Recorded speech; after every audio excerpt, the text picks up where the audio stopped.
The Daily Bible in chronological order. New International Version Bible.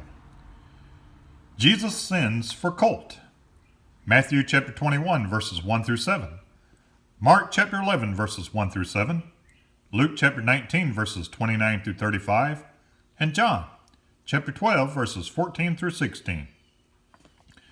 As he approached Bethphage and Bethany at the hill called the Mount of Olives, he sent two of his disciples, saying to them, "Go to the village ahead of you.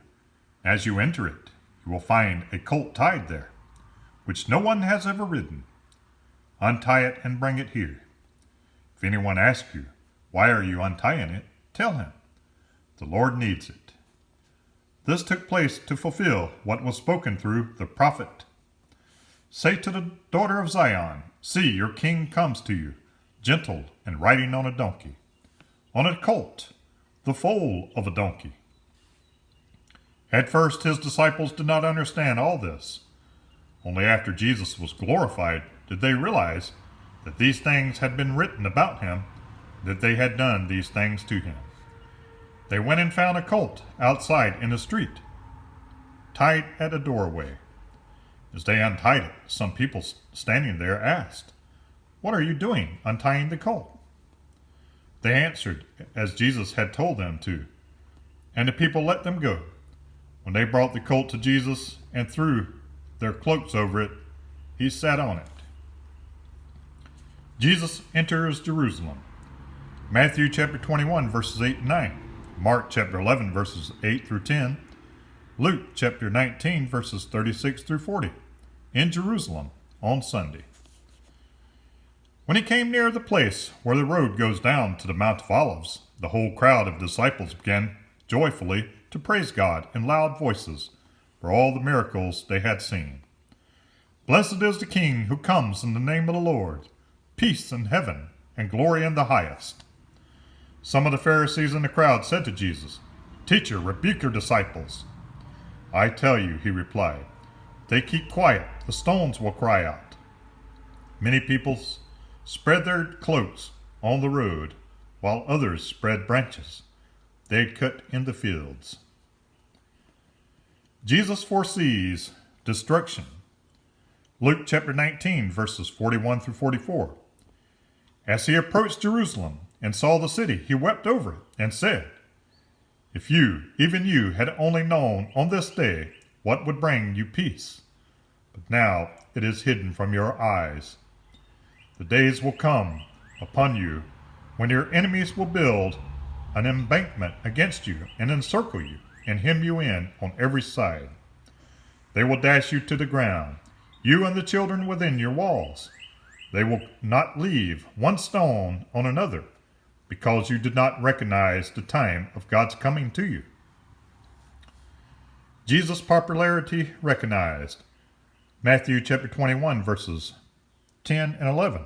John chapter 12 verses 17 through 19. When Jesus entered Jerusalem, the whole city was stirred and asked, "Who is this?" The crowds answered, "This is Jesus, the prophet from Nazareth in Galilee." Now the crowd that was with him when he called Lazarus from the tomb and raised him from the dead continued to spread the word. Many people, because they had heard that he had given this miraculous sign, went out to meet him. So the Pharisees said to one another, "See, this is getting us nowhere. Look how the whole world has gone after him." Return to Bethany. Jesus entered Jerusalem and went to the temple. And this is Matthew chapter 21 verse 17 and Mark chapter 11 verse 11 in Bethany. He looked around at everything, but since it was already late, he went out to Bethany with the 12. Final week, Monday. On the next day, Jesus' popularity is still at high peak, and children sang his praises as if to thank him for his continual remembrance of them. In a contrasting mood of the day, Matthew, Mark, and Luke each record an incident almost identical to the one recorded by John at the beginning of Jesus' ministry.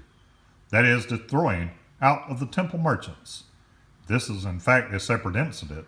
It just may be that Jesus is taking this last opportunity to purify the temple. Enraged as they must be, the merchants and the money changers, like the religious leaders, fear the people and will bide their time. Jesus now speaks freely of his pending crucifixion and makes a special effort to explain its purpose. There are many who still believe, but as John observes, even their disbelief is the fulfillment of prophecy. Now Jesus leaves Bethany and places a curse on an unfaithful fig tree, an incident which he will later use to illustrate a lesson on the power of faith. Unfruitful fig tree, Matthew chapter 21, verses 18 and 19. Mark chapter 11, verses 12 through 14. The next day, as they were leaving Bethany, Jesus was hungry. Seeing in the distance a fig tree in leaf, he went to find out if it had any fruit. When he reached it, he found nothing but leaves, because it was not the season for figs. Then he said to the tree, "May no one ever eat fruit from you again." And his disciples heard him say it.